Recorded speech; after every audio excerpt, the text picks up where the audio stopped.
Okay, we'll call Regional Infrastructure Committee meeting to order for November 25th, 2025. Our CEO, John, can't be here today, but he left it in very capable hands of Amanda and Kelly. It's been a while since we've had a meeting, so we'll get down to business here. And could I have a motion for approval of the agenda, please? Don't move, Marty Forsyth. Do I have a seconder? Seconded.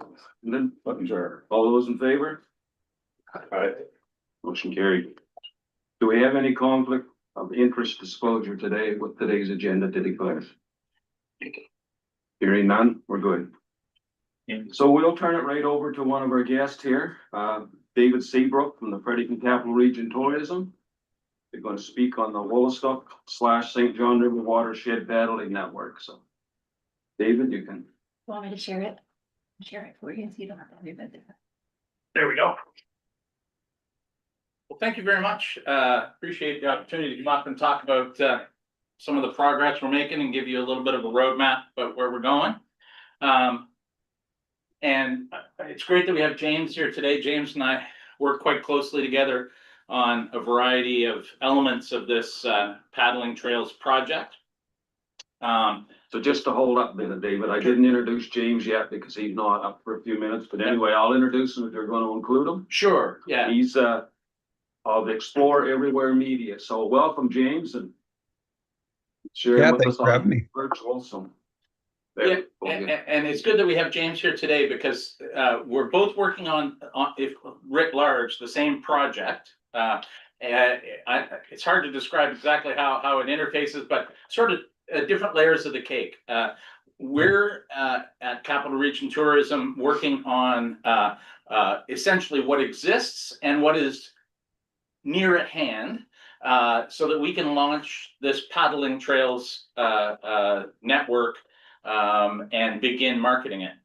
James is looking at it with an even wider lens about where some of the potential from an economic development strategy and a tourism strategy are. And we meet regularly, we paddle together regularly, we discuss this regularly, and so there are reflections on the same thing about the project writ large, but there are two distinct elements of the project. And I guess in one sense, our project, Fredericton Capital Region Tourism Project, has an outcome that is immediate and public. So we'll talk about that. So I'm going to go through our presentation. It's going to be fairly high level. Happy to go into, I could go into mounds of detail on any bits of this, but now we got. Okay, that's okay. So the Woolastook Watershed Paddling Trails Project, Fredericton Capital Region. And so to describe it, it's Atlantic Canada. This is how we position the project as we begin to think about moving forward and manifesting into a public tourism base. Atlantic Canada's best easy access, flat water, blue trails network, supporting recreational paddling in the spectacular St. John River, brackets Woolastook Watershed, exploring the inspiring natural landscapes and rich wildlife of the Fredericton Capital Region, paddling into the wild close to the city. So that's sort of the positioning statement of what we're doing. The project itself, or the initiative itself, is a regenerative tourism and recreation initiative. And certainly the work that we've been doing inside the city, where I get to wear my recreation director hat as well as my tourism hat, is both a recreational asset for residents and a potential tourism asset for the tourism sector. Our goal is to develop a best-in-class recreational tourism asset for the city and the region, celebrate our primary underutilized asset. And I think this is sort of a key thing, that we need to look at our waterways, our rivers and our lakes as what really is the primary asset that we have in the region, and it's vastly underutilized. Encourage recreation for residents, and we do that by increasing river access and also connecting with a rich Indigenous and non-Indigenous heritage opportunity to develop a sustainable model. So this is probably the worst graphic slide and the most important slide in the presentation. This is the strategic approach to this regenerative tourism project. And and another day I'm gonna get a graphically designed slide, but if you think of how we're approaching it, we start with the base layer is municipal infrastructure development. That means launch sites, providing access to water in a formalized way that we can point tourists to. That's a key thing. We've talked about it in the past, you know, we have this great tradition of paddling. Everybody says, you know, when you ask them where they put in at some informal site that I generally call Uncle John's backyard. Well, from a tourism official government perspective, we cannot point people to Uncle John's backyard without some sort of agreement or land ownership or use agreement. So that's the first piece is we need, and that has to come through the municipalities, municipal infrastructure development. And I'm going to take us through each one of these, but then there's a process of route validation. And again, thinking about it from a recreational paddling perspective, not a hardcore touring perspective. Then there's a mapping exercise, a marketing exercise. If we're going to do all that and bring more visitors, there's a stewardship element. That's the regenerative, community-based, sustainable model that we're shooting for. Then we need to see tourism operator development, club development, and event development to have a full ecosystem of a successful tourism product. So let's talk first about the municipal infrastructure that's needed. We need authorized river access at the municipal level. We are currently identifying existing launch sites. So that's what we're doing. James is going to talk a little bit about beyond that, where more potential sites are. We want to open up river routes with tourism potential, with targeted investments, land purchases, agreements that open up the river. Add accessible docks and docks where appropriate. We're doing that inside the city of Fredericton quite a bit. Waterfront development planning. So I hadn't previously had this in our presentation, but it's absolutely key. So when I think of the long-term perspective about what Oromocto is envisioning for their waterfront, how that interlocks or interlinks with the paddling product, that you're creating a demand for people to come down, you know, either paddling or trails, ending up at the waterfront where there's economic impact opportunities. So that waterfront development and envisioning our communities through waterfront development lens. Fredericton is also about to engage on a riverfront planning process in the next year. Very, very important. And then linking paddling trails to other amenities like restaurants, accommodations, pubs, parks, trails. This is a key element that perhaps if we approach it entirely from a recreational point of view, that we wouldn't connect as much as when we have a tourism lens. We're trying to create a tourism demand driver, an asset that people can come to, and then hopefully do some, where possible, transfer some economic returns into a community. Where's the next slide here? So we've made quite a bit of progress on the infrastructure over the last year and a half. Fredericton has added or improved 12 launch sites and purchased Ross Island as a landing picnic site. Central York has created a critical, probably the most critical in our entire network, launch site in Douglas. And the other one to open up the Keswick River on Upper Stone Ridge Bridge. Oromocto has approved the new site at Harris Bridge Road on the Oromocto River. Harvey has created a launch site, or is in the process of creating a launch site at Tweedside, Harvey Lake and Hurley Corner. Arcadia approved new launch site at Harts Lake. And I think I read the minutes of the meeting last night. There was some discussion about additional wharfs that the municipality is picking up. Those are good assets as well. And Grand Lake has purchased the Princess Park, which has been critical. So the next part of infrastructure is a signage plan. So we have Trace Studio, that's Jim Scott. Many of you have worked with him before. His company is doing a signage plan for us, and it'll have two primary levels. It'll have sort of major sites where we'd have a full signage plan, and then minor sites where there might just be a single sign available. So we're developing a site-based signage plan where you have, you know, signs about the paddling trails network, signs about clean, wash, dry, stewardship, signage about parking, signage about where to lock your boat, all these kind of things as a package.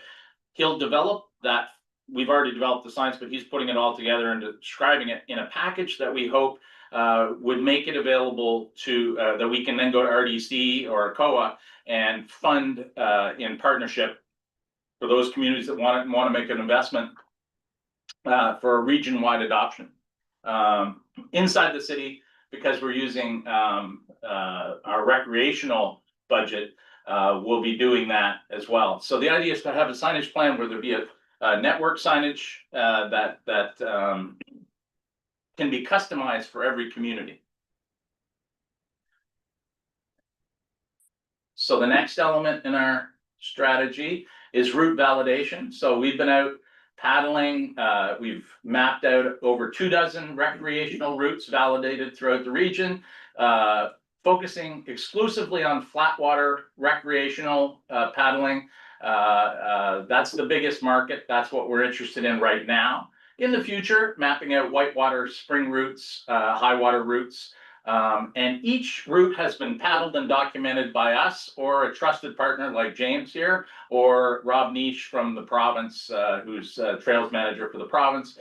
So it's critical that we know these routes intimately, because what we're trying to do is take a recreational paddler. So I'll take a family of 4 with a mother making decisions on where folks are traveling to. They've got a couple of teenagers. They want to know there's no rapids of a serious nature, there's no waterfalls, there's no obstacles, it's safe. They want to know that they're not going to get yelled at when they land at the end point by an angry landowner. So all this has to be validated on the ground. And we've divided our trails into categories. So we're going to have signature trails, like the very best or very most important trails. Great river runs, and then lakes and loops, which are meant to be a category where you can park the car, paddle, and end up back at your car. So the criteria for inclusion is they would be tourism friendly, authorized launch sites, safe with no obstacles, and then easily accessible by a family car with no significant off-road. So there's some great paddling in New Brunswick. If you go 20 kilometers off-road on a dirt road, we're not sending visitors, from, a family of 4 from Truro there unexpectedly running into that. So there is this different level of screen compared to if you were talking to just keen paddlers in New Brunswick. They'll drive anywhere to get on good water. This is meant to be the heart of the bell curve, family paddlers, Costco kayaks, that kind of thing, because we think that's where the bulk of the market is. So as part of that project, we've been mapping. We're using the city's IT department, using Esri ArcGIS mapping tools with a Google Maps overlay. We made that critical decision so that in the future, if the province, provincial tourism department fully embraces a paddling strategy, which I think they're starting to lean into a little bit, that this could then be a plug and play. It can sort of go into the provincial system because the 2 layers speak to each other on the MB, what's it called, MBGeo. So the mapping's underway. Then the marketing piece. So we've been already, you've seen it in the visitor guide, you've seen quite a bit of in our social media where paddling is start to, if you compare it to 2-3 years ago, paddling start to become more present, slowly building an awareness and establishing a position. Our paddling is now included in all our travel media when we're talking to travel journalists, influencer visits. We've been shooting, having professional photographers shoot great photos like this one of me. We've been developing video assets for a YouTube channel. We had A for Adventures out of Nova Scotia come and shoot several videos that we'll be launching next spring. And we'll have a specific paddling niche program, marketing program in the spring, summer 2026 as our initial sort of direct call out to recreational paddlers in the region. And we're developing a paddling trails microsite that'll be launched when we launch the network this spring, summer. So I just want to transition now to, we've sort of got this sort of the base layers of our pyramid about the regenerative tourism initiative. But now the key element is if we're going to bring more people onto our rivers, there is, and this is the sustainable community-based part, then we have a responsibility to maintain those great natural assets. And that's through our stewardship model. So a regenerative tourism model means that we're going to have a balanced, sustainable tourism use of waterways. The educational component needs to be baked in. Our signage on site would reinforce good behavior, clean, wash, dry signage to try to slow down or prevent invasive species. Where possible, communities could invest in washing stations. That's a pretty expensive prospect, a bit daunting, but there may be very key investments that municipalities want to make there. Inside the city of Fredericton, and we would encourage this for all municipalities, that there was some sort of sense of garbage cleanup, garbage cans at each launch site. And then Fredericton has developed a river keeper model that could be adopted by communities across the region on their rivers.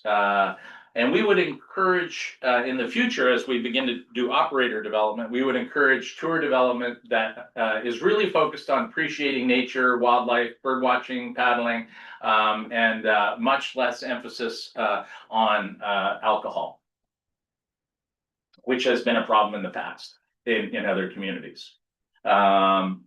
And some of our communities. So the stewardship model of the river keepers. So Fredericton has 2 river keepers. They're seasonal students. They lead waterway cleanups. It's like the greatest job in the world. You get to paddle down the rivers. Your job is to, if there's a pop can on the side of the water, if there's a tent encampment, you're calling the authorities to have that potentially removed.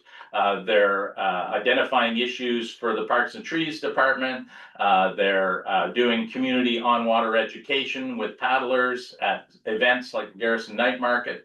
They're doing monitoring for invasive species. So they're checking docks and launch sites for any invasive species. And we think there's a possibility to use seed funding programs, partnerships with watershed associations, with clubs, to see an expanded riverkeeper model throughout the region.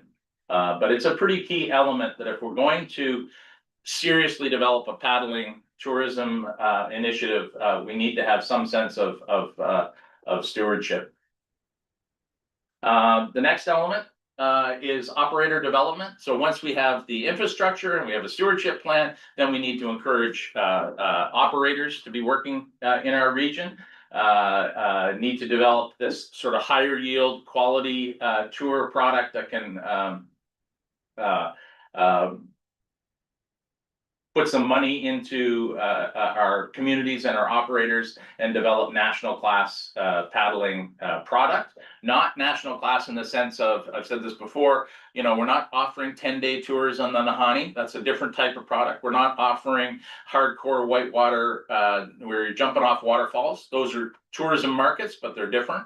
We're looking to, particularly in the maritime market, attract families and couples and young people who are paddling together for a recreational need. But they we know from British Columbia, where there's a lot of sea kayaking opportunities for people in that sort of category. There is a market for it.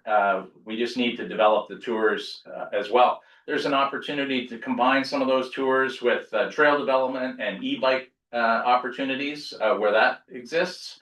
There's we really need to focus on, at this stage, key strategic routes in our community that can be developed for tour operators.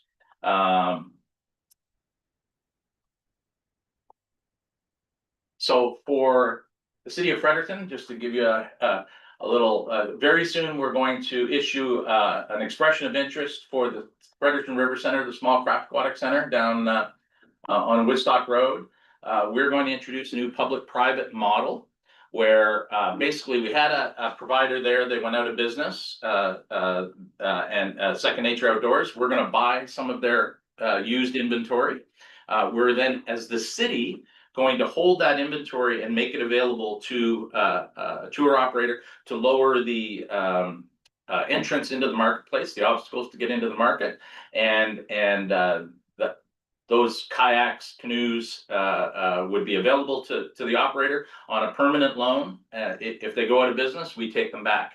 It also allows the tourism office, if we spend a lot of money when we're touring travel media writers, tour operators on kayaks, we're renting them and from a provider, and it's just costing us a lot of money. So this way we would be able to get those for free because we own them. So we'll be putting out an expression of interest for that probably before Christmas. And that combined with some dock improvements the city council has done. And we're trying through that expression of interest to encourage a shuttle service. And that would benefit the entire region because we'd be able to expand the water routes that people can paddle on.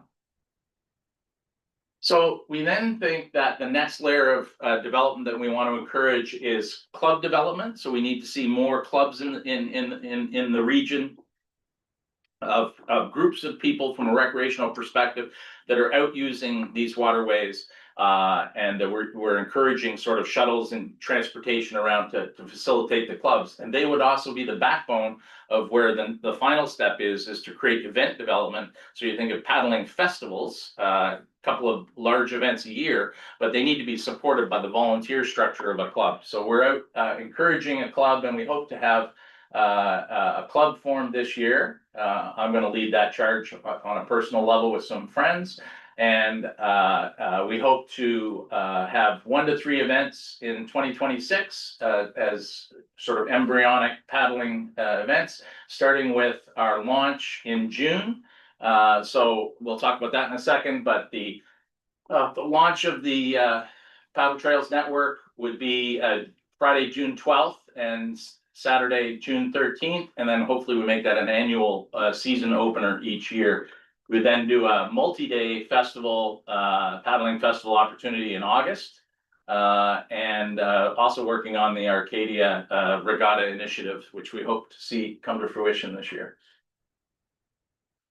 So I'll just finish with a few slides on municipal support. So we really need to continue to have support on creating authorized launches. We really can't do this alone. The other thing, and James, this is where it intersects with James' work, identifying land that is potentially opening up rivers and lakes that is DTI or DNR owned land, creating a list that we can then go to the province and get a dozen sites approved for use permits in one shot. The really strong example is up Central York and under the 104 bridge. That's a critical site to the end of the Keswick and the beginning of the Willistoke St. John.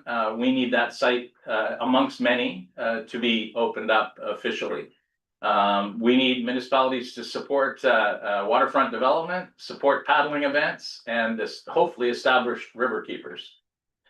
So I thought I'd sort of begin to wrap up on where we see some really key strategic need, and they're on key points.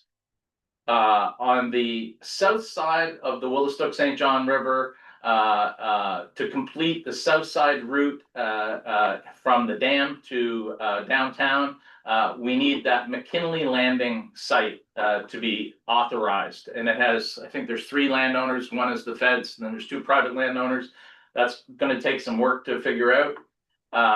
Oromocto River, we need a southern access point, not saying where it is, but just as a reference point, somewhere around Pride's Landing that opens up the entire part of the river. But right now we don't have anything that gets us onto the Oromocto River from the south.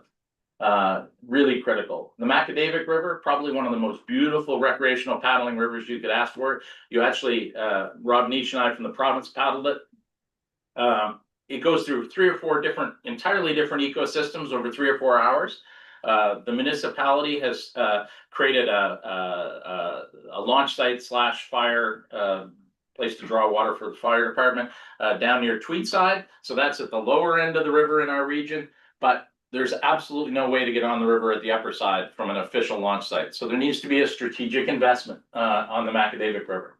The Nashwauk, I think we've got our furthest northernmost authorized launch is Peniac. It would be great to have additional launch sites further up. Salmon River, again, a really huge opportunity. That is a beautiful river. There needs to be a launch site somewhere near Castaway that would take you down into, Chipman, Stuart McLeod Park. The Keswick River, sort of needs, an authorized official at near Pew's Crossing. You combine that with Stone Ridge Bridge, the additional, where the municipalities, working on another park. But there's a gap in the middle, otherwise it's an extremely long day. It's really not a paddleable day. It needs to be broken up where the power lines cross at Pew's Crossing, which again is informally used now, but over time we need to make that official. And then the final one that we see as sort of strategically important is the Portobello Stream. There's no access point that we've been able to discover that's viable right now, but somewhere around Church Road, getting on the Portobello, again, that's a national wilderness area. It is spectacular, like Everglade level spectacular. We need to find a way to open that up to fully maximize the opportunity in our paddling network.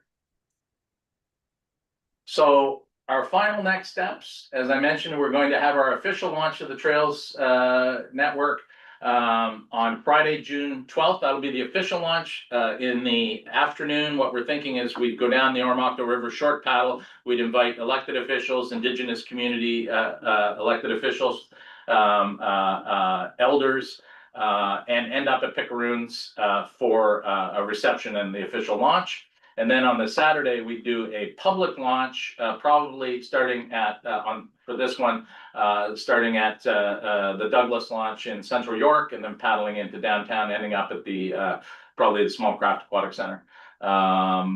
We're going to complete our website over the next several months. It's about 30–40% done now. Prepare our marketing plan. We're going to reveal the logo for the Willistook Watershed Paddling Trails, and we had Percy Sokobi, who a very well-known Indigenous artist from St. Mary's, Sedunxis. He's the one that did the big mural at the Fredericton Airport departures area, and so he's done a logo for us that we will reveal, and then we're going to develop some merchandise, t-shirts, hats, stuff like that, to support the brand. So that's where we're at, and I'm happy to take any questions from there. Do we have any questions from here or online for David? Sounds very interesting. Had a lot of work put into that. Yeah, I think we make great progress. I think we've got potentially regional class, national class product to offer.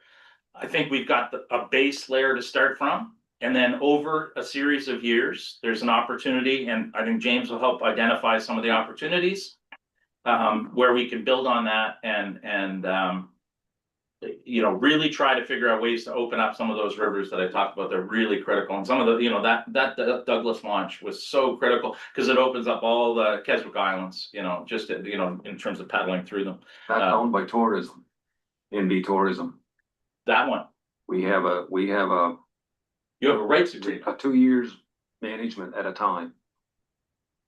Should be 20 years, But tourism, well, that was the first 2 years. We will try, the contract's up this spring, so we'll try for longer terms. Yeah, but I use that as an example of, without that site, I think the nearest way to get on the river would be Hart Island Campground.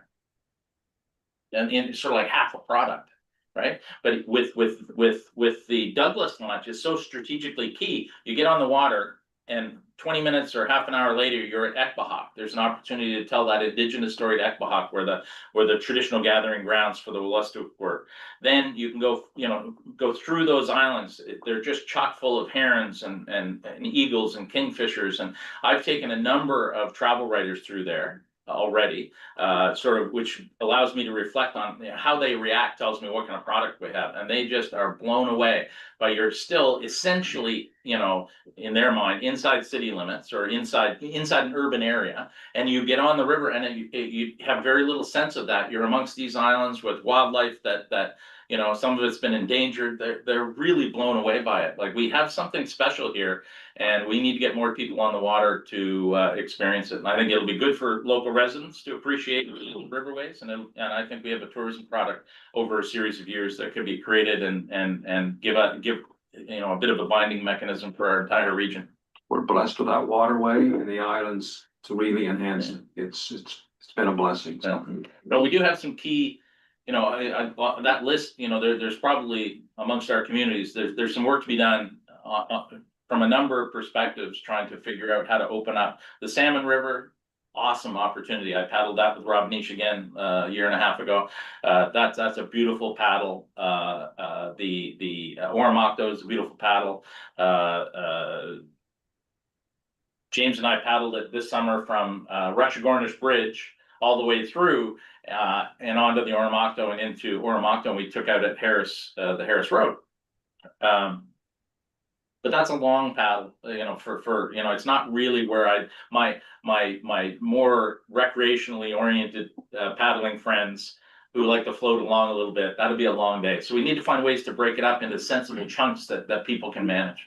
So David, how much money would you spend on the run of a day paddling? Well, that depends entirely on where I am.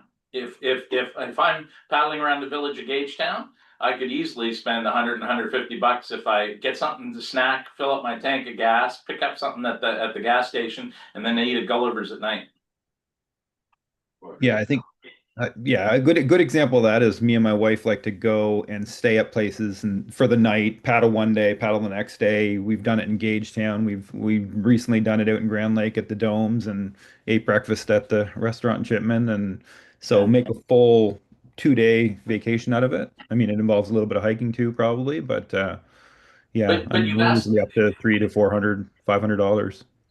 but you asked the classic chicken and egg question, right? If we're going to develop tourism opportunities throughout the region beyond the sort of central cores, we need to have a product. This is pretty much the cheapest way to a good product that you have an opportunity to do.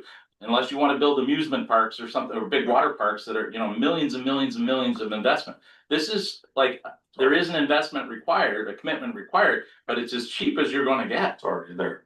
Right. It's, you know, the core infrastructures are today. It's like the highways there, we need to build the on-ramps. And then, you know, in some communities, there's an immediate opportunity for transfer. Sometimes it's small opportunity for transfer. Every time I paddle and I take out at the 104 or put in at the 104 bridge, I stop at the Keswick Bakery and buy some cinnamon buns. You know, it's a small investment, but all these things add up. And sooner or later, somebody says, we're going to create a restaurant. And then somebody says, we're going to create a bed and breakfast. But something has to happen first.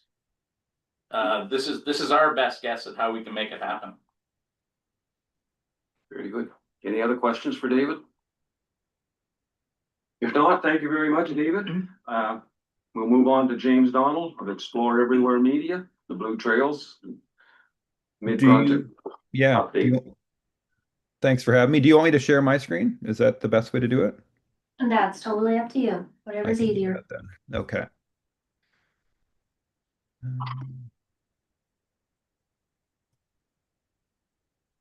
Can you see my screen? Yes. Okay, perfect. That's off to a good start then.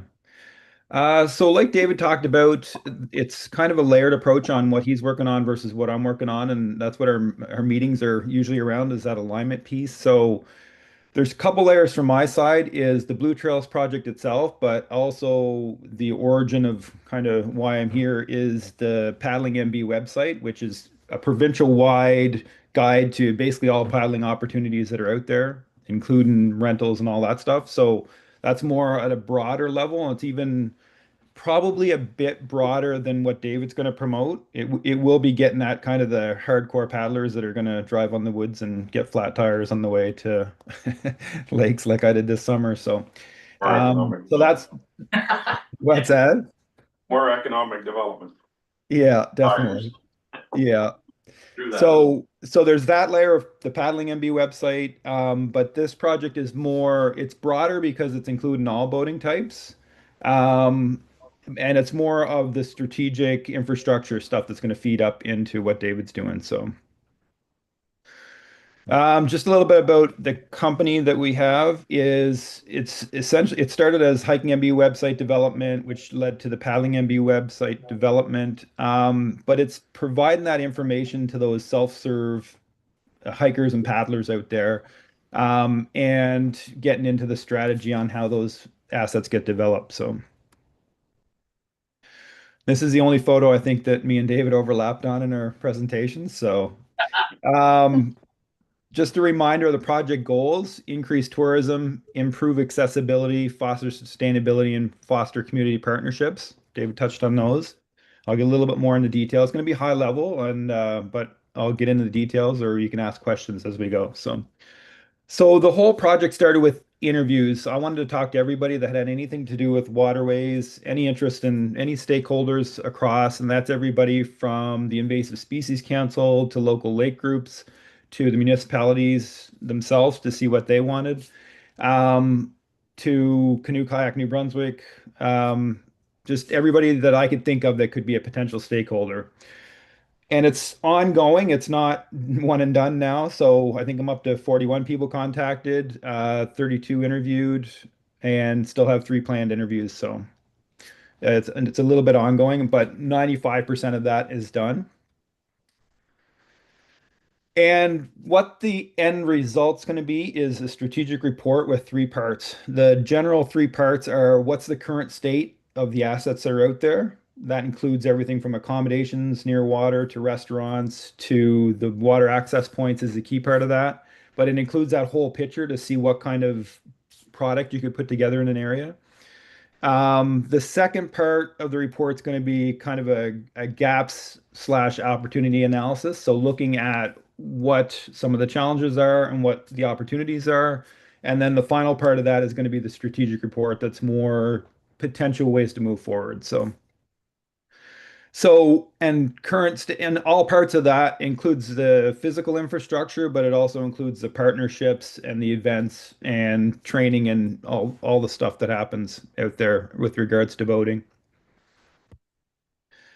So a big starting point for the infrastructure part was the mapping part of things. And this is a map. I'll bring up the actual map. That's a picture of the map, but it's a map of it's a layered map. The main part of that is the water access points, and these are color coded by what David alluded to was the blue ones are they don't have any property issues and you could back a motorboat in and access the water that way.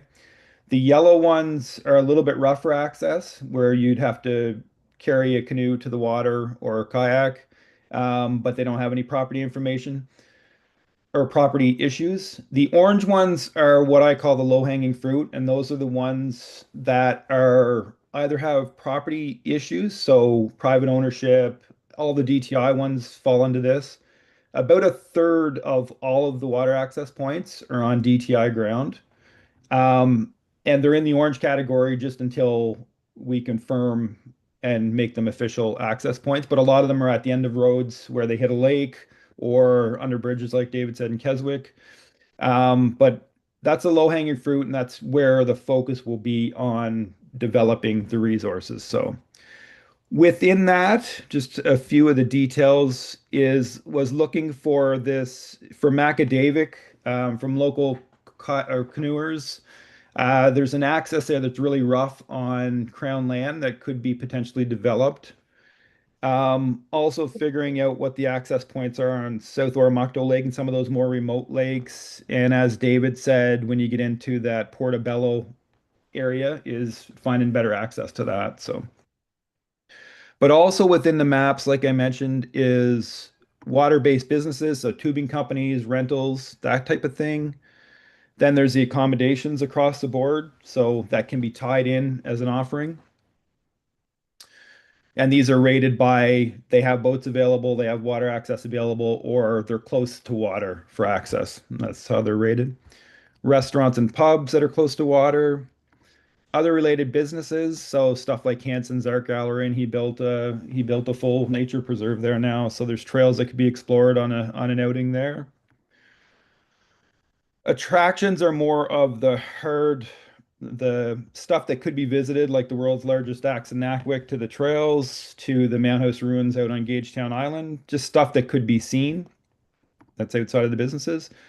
And fueling stations is another big part of that. Excuse me. So here you'll see the ones above the dam. So Mactaquac and Nakwick, which are kind of isolated from the other ones. I'll go back to the slides here. So the basis for the current state is the map, and then building on that to figure out the opportunities and what's available, and then the strategy part. Talking about fueling stations and just a few key points on that. They're important for larger boats. A lot of the smaller boats that are putting in for the day are probably filling up on the way there.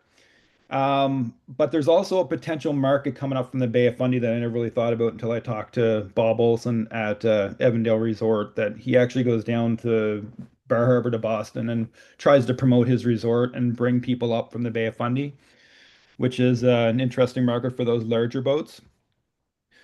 And Gagetown is a hub of that. If you go back to the map here, you'll see, if you zoom in a bit, you'll see Gagetown is in the center of fueling station in Chipman, one in Oromocto, and the one that's coming up from Evandale. So that's up for sale. The Old Boot Pub is up for sale too, but from what they've said, they're going to keep the marina open with the fueling until they sell it.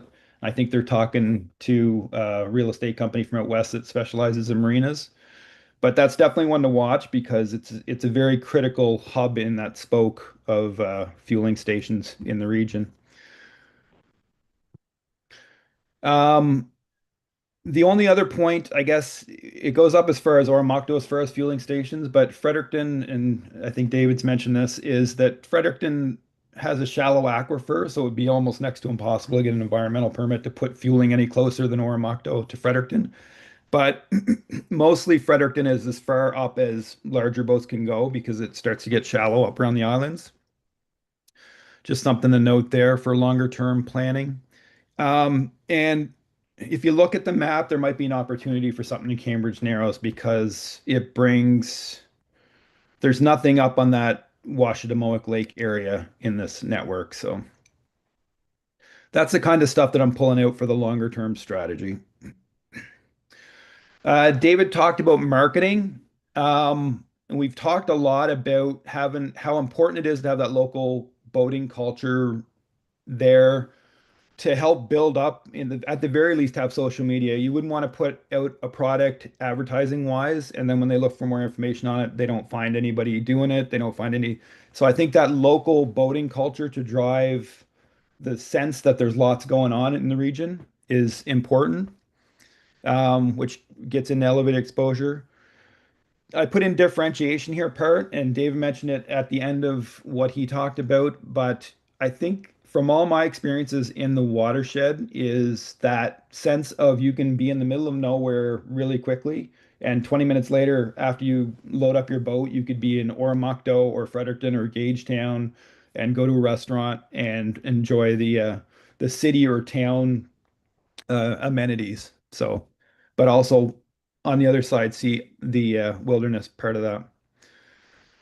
We talked about the layering. So the Woolastook Watershed website is going to be regional that David's developing. Paddling MB website. I didn't count how many I've got. I've got quite a few from last year, but I think I have another 14 routes from this summer to put on there over the winter from the region to help promote. And in looking at the powerboat side of things, there's a lot of Facebook groups and stuff that are fairly active, but there's no that I can find no real good website or central place to find information about boating in the region, which might be an opportunity. Stewardship is a key part, and New Brunswick Invasive Species Council, they came in to talk to you a couple months ago, I think it was, and I sat in on that.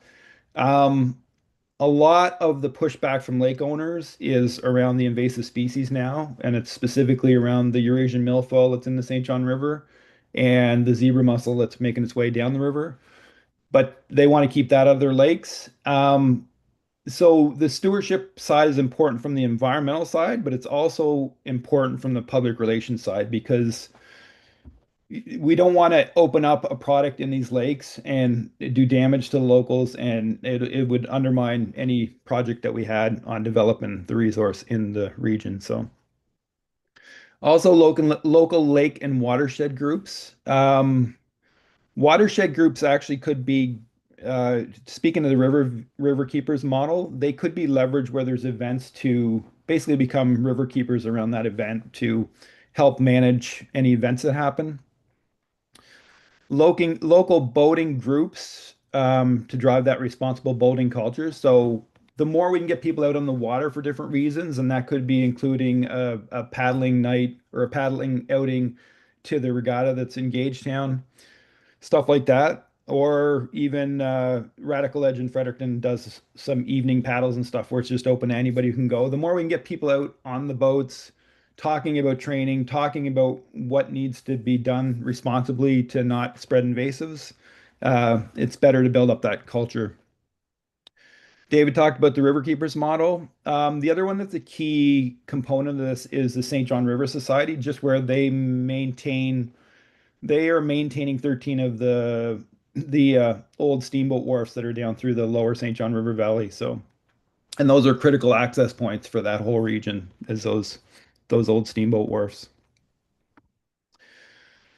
Events, a lot of the events, I think about 2/3 of the events or 3/4 of the events are fishing tournaments in the region. There's also the regattas. So there's the one that was planned for Gagetown. I'm hoping it happens next year. There's also the sailing, I guess it's a race that they have from Nakawik to Mactaquac every year. It's nice to see them go by. Also, though, the paddling, I guess back to the fishing tournaments. The fishing tournaments, I think most of those, I think it's 3/4 of those happen in Nakawik, where they're positioning to be a fishing destination. And their ultimate goal is to bring in people and be able to provide actual fishing tours. And the other part of that is on Grand Lake.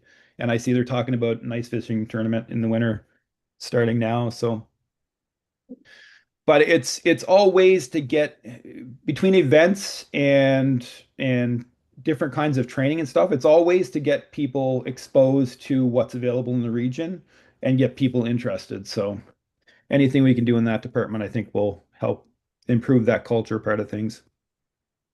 And I mentioned paddling events, and what I mean here is the stuff where Radical Edge will have an open paddle where they'll bring people out as a group, and it gets a lot of people that wouldn't otherwise get out in groups, talking about what's important training wise, what's important environmental wise, and what's available in the region for that matter. I'm always surprised by how many people say, "I can't believe that's in my backyard." So, and I love when they say that. So, um, and these are some of the examples of some of the places I've been this summer looking at these water access points. This one's actually the one that took out my tire. So, which gets back to David's point that from his standpoint, we don't want to put people out on roads that they're going to get a flat tire. But the avid boaters, I think there's some important information that could get out on that. The longer term strategy is three parts in my mind. It's developing the infrastructure, like I talked about with the map, with the orange ones, the low-hanging fruits. Develop those and make them official. Then it's building demand, so the marketing side, getting people out there and using the assets. And then it's developing service. Once the demand's there, then develop the services around that and start marketing it to the rest of the world. The other part that's important to this whole project is the way I've set up the report is most sections have here's what the goal is for the region or here's what the strategy is for the region, but it's also a breakdown of how each of the municipalities specifically fit into that. So I think that's important. And different municipalities have different goals and different needs in the grand scheme of things too. So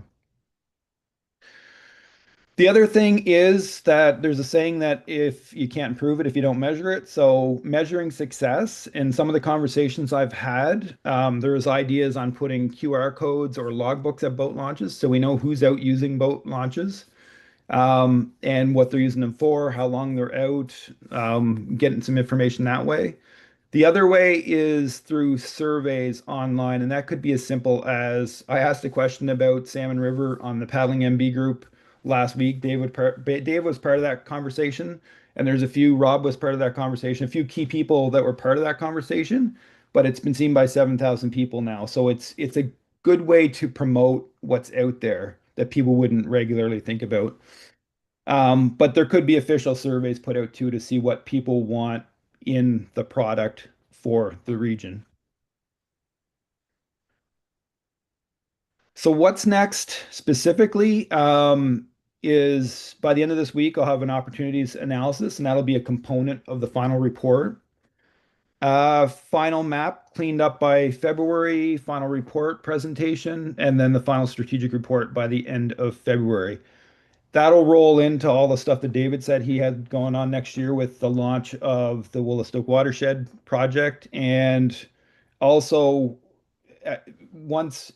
during the next few months, there'll be all of the information from paddles that I've been on this summer going on the Paddling MB website as a launching point for next season too. So with that, is there any questions? And I'm always willing to talk to anybody who wants to talk about any of this in more detail. With each of the map layers is a list of details on each of those points. That includes confirmed property ownership by SMB, but it includes a bunch of other details too. So, James, I have a question. yeah. What is the least expensive effective wash station that you know of? Because the invasive species is getting to be a concern everywhere. It is. And the experience I had with that this year was at Lake George. They have like a really small, low key, it's a pressure washer, but it's not heated. And after that meeting with invasive species, they said that it should be heated to be effective. I don't have a price for a heated one though. I could find out though. But We investigated that through invasive species. They have one mobile unit that's heated. I think it was, if I remember, I think it was 80,000. It might have been 70,000 territory. So it's a heavy outlay. It's a really challenging issue about how we're going to do it. I can tell you from the city of Fredericton, not from the tourism point of view, but from recreational parks and trees, is the river. I think, you do as much education as you can. If zebra mussels are already in there, milfoil's already in there, it's a little tricky. But take Killarney Lake as an isolated lake. There's an opportunity to protect that. But an $80,000 or $70,000 investment, that's going to be tricky. And whether or not you could get all the users to do it, it's a real tricky cost benefit challenge. Which gets at, I mean, a good point there is a mobile station might be an answer to target specific events. So that could be used around the region for specific events. Signage has been good. I'm surprised by how many of the boat launches, even more remote ones, that signage is at. So there's pretty good coverage there. And from what I've seen on the website that tracks it, there's none of the invasives in any of the lakes from Lake George to Macadamic to Harvey Lake. So it's important to make sure they don't get there. Yeah, exactly. That's why when you come out of the river, you need to make sure if you're going to a lake next that you don't track these invasive species. So yeah, I mean, I personally kind of I almost have a wash station at my shed door that I clean the boat off before I put it away and stuff. But Where does the water go? What's that? Where does the water go when you clean your boat in the door area? It's going into the lawn, but yeah. Wouldn't the city of Fredericton sewers or? Oh no, I'm in Nakwik. No. Oh, you're fine. Yeah. Yeah. The water's got to go somewhere. Yeah. I must admit, when we saw the presentation, we were really excited about it until the word hot water came up. And like cold water, we could figure out a number of wash stations. Hot water, it's like a knockout punch. It's really hard to figure out. Yeah, that's where I was excited when I went to Lake George and had the pressure washer. I was excited about that, but then the presentation about the heated water puts it on quite a bit They do different. have heated water, like you can buy from Easy Clean there in Sussex. High pressure washer with the heater built right in, like it's nice and hot water. I take it, James, the heated water kills the species, right? That's Yeah, the, yeah, I think it's more for the zebra mussel side where it's less plant-based is where it is. So, and a lot of the okay. trouble with them is, I mean, zebra mussel's attached to everything, but the milfoil kind of breaks up and gets into everything. So, So um, I've got a question, James, yeah, on the old boot pub and marina. yeah, Like we talked, or you talked, part of your presentation was about municipal contributions. And I wonder, when we look at these things, like there's an opportunity for economic development, somebody buy the whole thing, because if you can buy the old boot and the marina, then yeah, you're sort of buying a business. Whereas if you sell the marina separately, then the old boot will never be back. So you don't have yeah, anywhere to go eat, and not everybody's gonna go to Gulliver's and spend $150. yeah. That's So very true. it's sort of like, which comes first, the chicken or the egg? And Yeah, the other and thing even the is, when grill you house talk is about, up on the hill. Yeah, right, so, well, and a lot of people don't wanna walk too far. yeah, So the yeah, other thing is municipal contributions, like we talked at the Regional Infrastructure Committee back some while ago. When Arcadia was looking at buying two wharfs in Grand Lake as part of a regional infrastructure, and then we sort of talked, well, that's not really regional. Well, all these things we're talking about is regional. yeah, So we're bringing these people in to the greater Fredericton area, the capital region, right? And we need to have this infrastructure, then why wouldn't it be regional infrastructure? It's better than the pool. yeah. And there's, yeah, especially on the powerboat side of things, there's a, Depends who you are. yeah, Well, a Cheaper, lot yeah, cheaper, cheaper for sure, about 90 million cheaper. yeah. That's I mean- something to be looked at, I think, in the near future, because we did talk about regional. Like, it is the Regional Infrastructure Committee, and we did talk about ATV trails, snowmobile trails, blue trails. And all of that, so it's something I think really needs to be discussed as we move down the road, and this is a great starting point here with the blue trails, so. yeah. I'll break down how each of the components fit into the bigger picture, but I'm not going to wade into the politics of that. Yeah, no, But better I not- mean, better not just to be said on that though too is the river doesn't end at well, it doesn't even get to Evandale for the region. I'm in preliminary discussions with the St. John region on what their plans are for that lower part of the river too, and that's more for the bigger boats, bringing them up from the Bay of Fundy part of things. So Okay, you have any more questions for James? If not, thank you very much, James. Again, well informative, the same as David's, and we're looking for what you do in the future. yeah, Moving thank this you. ahead, so. Just to say it too, thank you very much to both of you, David and James, for the presentation, and we're really happy that you guys had a pre-existing relationship and you worked together in the past, so this has kind of been a seamless transition, and yeah, we're really happy with the progress, so it looks So great. Yeah. I've got one more comment there, maybe, or not, just an observation. So we were out this weekend on side by siding and doing a few geocaches. So these same locations that you've identified, like whether it's Stewart, Cloud Park and Chipman or whatever, like if you were setting off there, if there would happen to be a geocache, so you sort of tie together the paddling experience or the boating experience with geocaching, that could be another way that people log in and then you see their history, and people give you the comments and things on it, geocache. I don't know how many people here geocache, but I anyways. never thought of that it's from pretty a neat. data collection standpoint, but yeah, that makes sense. I mean, in the Right. hiking side of things, we used to use the geocache website to find hiking trails because that's where they tended to be. But yeah, I never thought of it from Well, the boating side. I found a copper mine this weekend that I never knew existed. Oh wow. Everybody know where that is? It's on the Annandale Road. You know where that is? Nope. It's on the old rail line going from Pittman to Norton. Anyway, it's just interesting because would never know it was there if there wasn't a geocache. Okay, Oh wow. Anyway, Yeah. thanks for that info. just in case you're out and about. Moving along. Thank you, gentlemen, much appreciated. So Yeah, we'll thank move you very on to much. number 6 of our agenda. General discussion and directions to staff from this committee. What would you like the staff to do? The direction to them. Well, when we're talking staff, who are we talking? We're talking Regional Service Commission staff.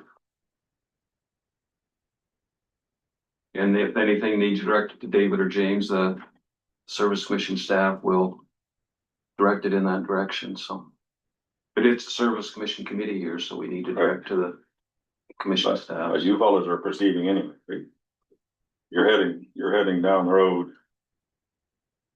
Regardless of what we, Well, Amanda's kind of the Blue Trails coordinator here for the Service Commission, so Right. is there anything that you would see they should add, or? yeah, exactly. I don't think so. I mean, it's great having everyone together in the room and talking about ideas for the future, and it's great to have James here with his approach where he's trying to make a plan for the future, and maybe some of those ideas could be included, and it's just, I think, continuing the conversation, and yeah, we're just gonna keep chugging along, and David has a really good handle on the paddling network. We had a great opportunity with the merge program to do a little bit of extra work.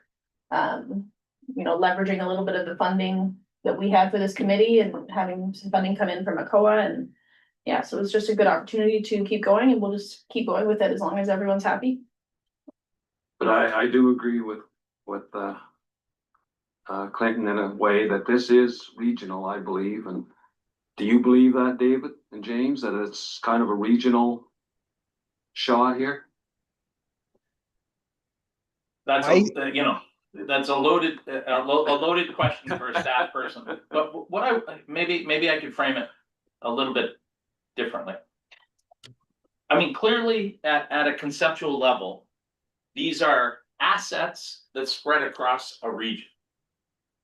Whether they are designated region, like that whole thing, there's some history there, so I don't wanna wade into that. But I would say that I think one of the points of discussion needs to be, how do we unlock the opportunity for RDC money and ACOA money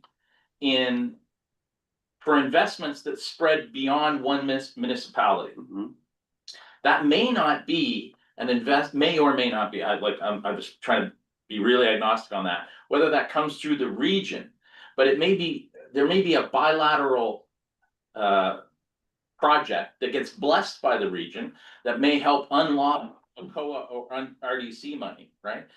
Where two municipalities have a project, they both put in a modest amount of money, and then they leverage that money to ACOA and RDC. I think there's a possibility of getting stuck in this, is it regional question, and is the region's budget gonna fund it? Because I think that has challenges.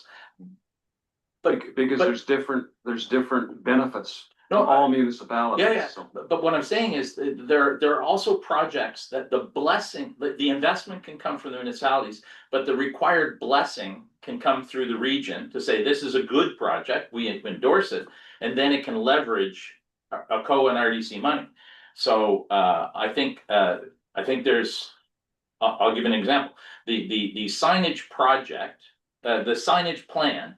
So that we will take the signage plan for the paddling trails, we'll execute it in the city of Fredericton, potentially out of an existing budget.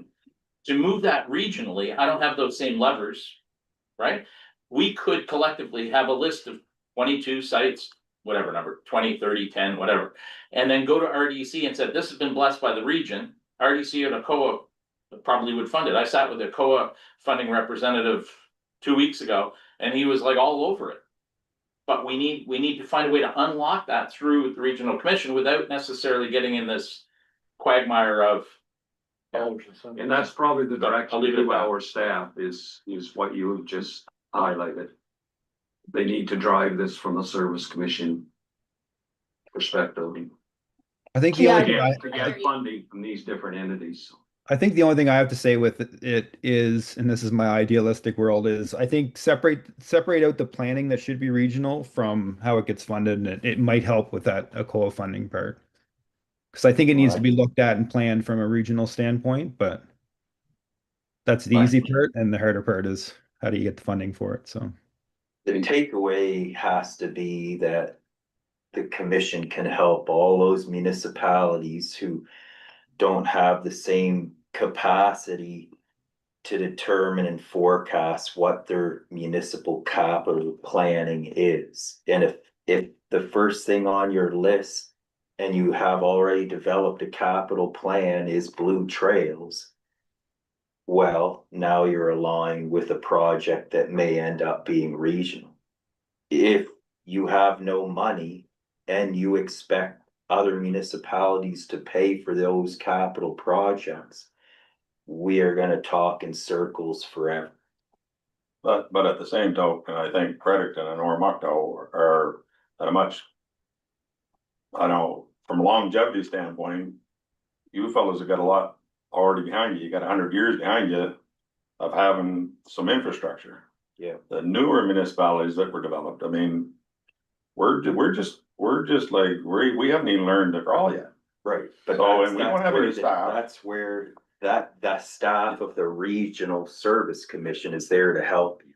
But that's why they call it I'll- a regional service. I'll be so bold as to say, I don't need their help in that vein, right? I would dare say Fredericton doesn't either, but we also understand that there are other communities that do need that help. We're aligned, like we have money set aside to develop blue trails. Right. I don't know about all the other communities. I'm gonna suspect some of them don't. So, but if they want to, I believe that's where the Regional Service Commission has to come in and help those communities develop that process. Cause The same as the spots that it made for loading and unloading right, could be owned by the government. could be, So then you go and approach those levels to get them set up, because it's gonna involve tourism for New Brunswick as well as everywhere else. That way you can include some of them dollars, say, okay, we're gonna put into that, we can put this much in, because a lot of them areas are rural. Yeah. And you wanna be able to get to them in order to. Well, let's take expand. all these sites that are owned by DTI or DNR. It doesn't require a municipal investment. What we need is municipal blessing to put it on a list, a regional blessing of the list. And take it to DTI and say, please give us a use agreement for these 20 sites. And have, rather than go 1, 1, 1, 1, 1 and have endless conversations, right? I think that's where we can leverage the region's governance. to that point though, what David's talking about, that requires a plan. Yeah. So if you don't have the staff to develop that plan, the So the Regional Service So Commission. what's the directions of staff then? That you want them to develop that plan so that we can start to talk. a We're more getting that out of coordinated the approach. the plan that you guys are doing, the paddling, or more importantly, the blue. It still Blue trail. doesn't specifically develop a plan for a The municipality. plan, the But plan the is plan could there, come out of that. the plan is there. And you guys don't need what small municipalities need. So I think the Service Commission staff can take that and say, here's how we drive this plan forward with Fredericton and Oromocto. That's kind of my thought on it. Whereas Arcadia, Central York and Rural District and you know whatnot does not have the resources to actually do that. And I think the Service Commission can drive that with you too. So there are two specific motions that I almost put into my presentation, so given the conversations going there. One is to task, it can be through Amanda, through us, working with James to create a list of DNR and DTI provincially owned sites that could be, that could be adopted as part of this network and prioritize the ones that are strategic route openers, okay? There's a spot at Castaway, for instance, to open up the Salmon River. That's one. And the second is to, once the signage plan is completed, to prepare a COA RDC funders application for all regional municipalities that want to be partners in this project, so that for a very low investment, the sign plan could be executed. So those are two very specific, low-cost exercises that could move us forward without getting into a heavy lift of Yeah. funding. Yeah, and I think Amanda has noted that, so. Yeah, so from what I'm hearing, what we're looking at is, you know, going forward when we're talking about anything that we might consider regional.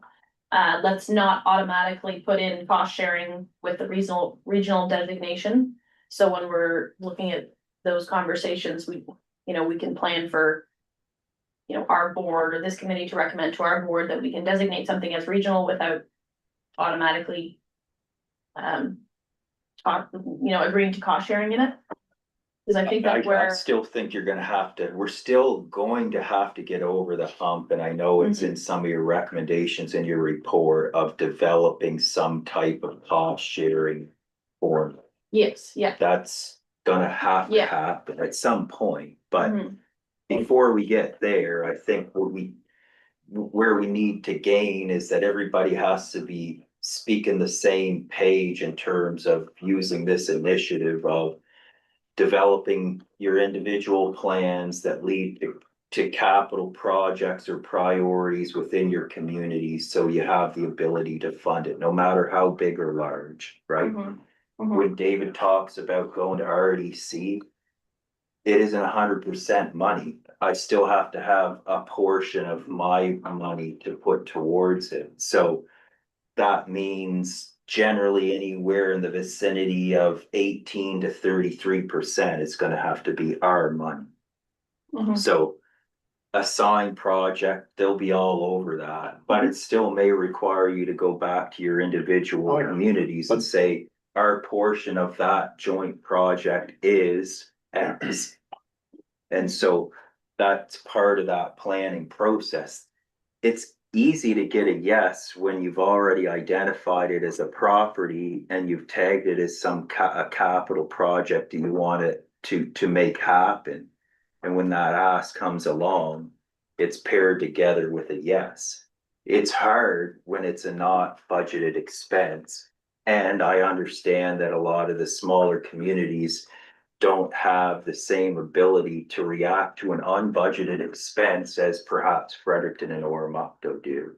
So that's where I say the planning part comes into play for the region to kind of flush that out and go to the communities and say, is this Blue Trail access a priority for you this year? If it's not, it's okay. Is it going to be next year? And then develop a plan around how to make that happen. I still like what he said about the projects that we have that are government owned. That can kick off the part, and that coming out of that should be coming out of the blue study that. These 4 spots would be key to moving this forward. And it has nothing to do with the monies that we're gonna contribute. We have the 4 spots, then you figure out the costs associated with them, and if it's government owned property. You may be able to get money out of them as well. But the thing is, what's gotta come out of it, out of the report, you have to have. We'd like to see these 5 areas open up, which is gonna open up the blue waters Yeah. for tourists to promote New Brunswick and everything else and promote people coming here. The government people are going to jump on that, I think. And then we could figure out the costs associated with it. Good But point. it's not like building. If I wanna put my boat in this river, it's driving down the road, there's a place I can park. Doesn't have to be a big building or anything else, it's just access to it. So that doesn't cost a whole lot of money. Well, it does, depends where it is, Marty, but. Yeah, but it doesn't lot of cost like if money. you're building buildings and stuff like that, that costs money. But if you're. More money, yeah, absolutely. I just think get it started, and that should come out of his report. One of the key elements to the report is this should be done to make it open it up. And that's, I think it can, be divided into categories. There are some, I'll use the Route 104 bridge in Keswick. It's ready to go. It's a perfect site. It'd be nice to take a grader over it, take some of the potholes out, but it's ready to go. All we need is a use permit from DNR to make it official, and part of me doesn't even want to do that. Just people are using it now. I think that can happen. Right, but then. Quite easy. Right, but then there might be a place on the Salmon River that, there might be a place that this could happen, like the 104 bridge, but I'll use another example. It might be that, somebody needs to, open up, like punch a hole through from the road through the river. That's a whole different level of conversation, but I think we'd start with the ones that are low hanging fruit. They're there, the community's already using them. We just need to be able to put them on websites and, stay out of trouble. Now, whether beyond that, whether or not DTI would approve or DNR would approve of putting a sign on the site, that's another layer of stretch for them. Who Because pays it starts to- them? Who pays them? DNR and DTI? Like us? Matter of fact, David, Sorry. we rented one boat launch from DTI and one from tourism. They stated that we use signage. that you do use sign, Yeah. yeah. There was no question about putting a sign up. It was, you sign that, you use the signage when you sign this agreement, so. Yeah, our initial conversations with staff at DTI were, they start to get itchy, like, some of them get itchy about, you wanna put signs up, you wanna do what? If you just use it, we could probably get our head around that. So there's sort of layers of their tolerance level, probably site specific. But Yeah, David, there's what definitely is site like, specific. I was just gonna say, there's definitely site-specific stuff with DTI, because you'll get into line of sight on the high, like where you're getting off the highway for bridge, more for bridges and stuff. A lot of them are at the end of roads though, so, I mean, but there is definitely different requirements depending on what the site is. This discussion as to staff, like, my understanding, and I could be, might be wrong, so click, tell me. What once was Fredericton Tourism, isn't that a regional agency now? No, there's two. Well, there is a regional tourism destination marketing organization called Fredericton Capital Region Tourism, and it has three funding streams. A hotel tax that is specific inside city limits that's generated by hotels, city council Fredericton money, and then a portion with the Regional Service Commission. And Which it's is for the small- destination marketing solely, like that's the purpose of that agency, or is it a broader? Cause I'm trying to get around, like, who has the mandate? Or is there a mandate with your agency to pursue this Blue Trails project? Like, to me, if, not knowing, but it's like my understanding, it sort of rests with your agency as opposed to rest with somebody within the Regional Service Commission. Like, because I'm guessing through some mechanism, you ultimately report to the directors of this agency. So you could be reporting as to recommendations and procedures and budgets, et cetera. Yeah, As what, we opposed- don't have a lot of carrying capacity for that, but see, yes, so this gets into the weeds. The mandate from the province for the Service Commission is tourism promotion, right? But we have this other parts of our budget that we have product development muscle. And we've used that inside the city, and we're leveraging that into the region, but you see the region part, I said, we've developed within the city of Fredericton 12 improved sites. I was able to do that through our parks and trees with capital money from the city. Once I get outside, I don't have capital money to do that in all the other municipalities. That's why it has to be a municipal cooperative relationship. And then we do the marketing layer. But there's a little bit of give in that, we're trying to sort of gather it up and Yeah, propel it forward. Yeah, so as a committee, should we, like, does a recommendation need to be considered that allows that agency to have that muscle and finances to sort of attack this from a coordinated perspective? Like, if, like, my experience with signage, it's awful, right? Like you're starting to see some coordination within the city, but you jump out, to Brishagorna Stream, there's nothing. Right. Right, like, so the paddlers know, yeah, I can pull off by the bridge, there's this awful parking lot, and I can leave my vehicle. But nobody else does, right? Or you park your car We're there trying to solve and that worry about it all day. Or the site, and I'm not sure what this called, but just, west of the old Irving bypass there, where people go down and go Oh, the across old Ross Salmon Club. Island. Yeah, like, is that, That's a city one, but yeah, but there's nothing there.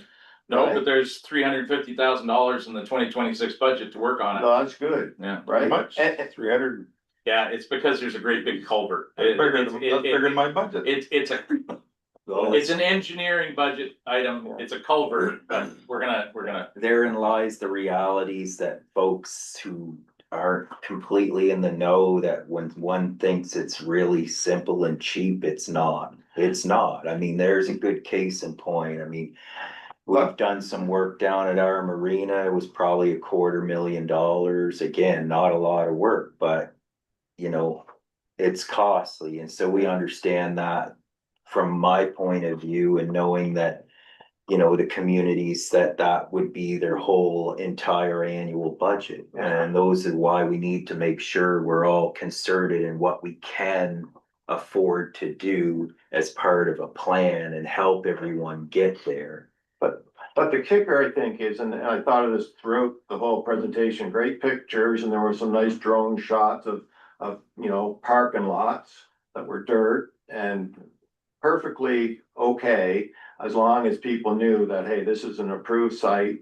I can get out, leave my car here for 4 hours and come back. I know it's gonna be, well, I mean, it still might not be there, but it's not gonna. Nobody will guarantee It's that. not gonna be towed at Yeah. least, right? It might be burnt or something, but, And I think. but there's none of that, right? Like even Right. up in Douglas, there's, like the last time I was up there was some like no parking paper signs stuck to a tree and you weren't sure, like, is that on this side of the road or like, so I'm just thinking something simple anybody could do is a simple sign. That's why we have a signage plan coming. And Yeah, but knowing, but rather than, like we typical as bureaucrats, and I was used to be one, you typically like hesitate to post this until you get all like the culverts done and the parking done and so. Like, I think our thinking as a regional group has to be different, like, let's put something up where everybody knows that this is an improved site. It's not the way we want it yet, but at least people like, and then you're gonna start driving that demand, right? Where anecdotally, you're gonna see more cars parked there and the pressure is gonna be put on the politician to say, hey, we better invest in this site because it's overrun every weekend or whatever, right? Yeah, So that's we're trying to, simple. we're trying to clear a low cost path forward Yeah. here, which is, you know, use existing sites that the community already uses. Hopefully they're owned by the government or owned by the municipality. Let's get them on a map and get started. James is gonna point out other opportunities in the future that, you know, where investments could be made, but sort of let's get started. I think that's a good point what David says, like, I'm from a small municipality, we don't have much staff. We don't have a ton of money, but we have some, and signage and things like that. Maybe grading the parking lot is very inexpensive to a municipality, and I think once I've heard all this today, then I think we can drive that ahead. At a very low cost for even small municipalities, so. Once I think of Central York and the launch on the St. John River in Douglas. If you come from another launch and you wanna go out at the boat site in Douglas, you haven't got a clue where it is. It's all trees and shore. You You go buy it. put a signage out by the river. We have one by the road, but there needs to be one where boaters can see it from the river. Might have to take it down every fall because of high water. Yeah, we've got a river, in our signage plan, we'll have riverside signage. This is for paddling, not the motorboat side, but there'll be riverside signage, so you're paddling along and you know when to get out. Yeah. And then there'll be parking lot signage, roadside signage to the degree that we can get that. So, but again, meant to be cheap, low cost, get us in the game, way. I will say, just, it's not part of the project that I'm working on, but what James was talking about a motorized craft and a strategy, I would say all the way, from the dam to the reversing falls. I've talked to the Deputy Minister of Tourism that is a huge opportunity for New Brunswick tourism,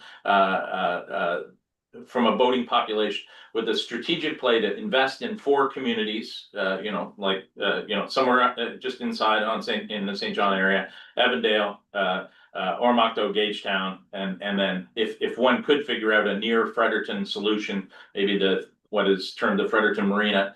But somebody needs to look at that. James is gonna do a first cut at it for you, but that is an opportunity that I'd love to see developed, and that would create hubs of activity, accentuated, and sort of support investments, you know, around marinas and boot pubs and things like that, and over time increase the quality and the yield out of those, the yield from the consumer into the community. So that's a huge opportunity. It's just a big cookie to bite, so. I think we're in the right direction and it'll take a little bit of time and some money. But I think all municipalities can come up with a little bit to enhance the whole development, so. Have there ever been any questions around insurance? Well, we have municipality insurance, I'm sure you people do, and if we run the boat launches, then it's included in our municipality insurance, so Or is it additional? it's not to ours, I don't know what you have for insurance. It depends on the asset, but every year you would submit to your insurance company, you know, additional areas or buildings or machines or vehicles, and that goes on to an end, and they'll readjust your insurance I'm premium. just thinking when you back down by the water. Below the marina or on the river right at the corner, like if somebody were to back in there and keep on backing. Yeah. You know, is that kind of thing covered or is that, or that the? I think John's described it well. The way I describe it is, City of Fredericton runs skate parks. There's no requirement for helmets. People break bones all the time. Okay. We run arenas where all sorts of stuff happens that, you know, municipalities have umbrella insurance for this. There, I suppose in theory, there might be a incremental little lift, but generally speaking, we are the organizations that are built for that kind of carrying. Okay, no, that's fine.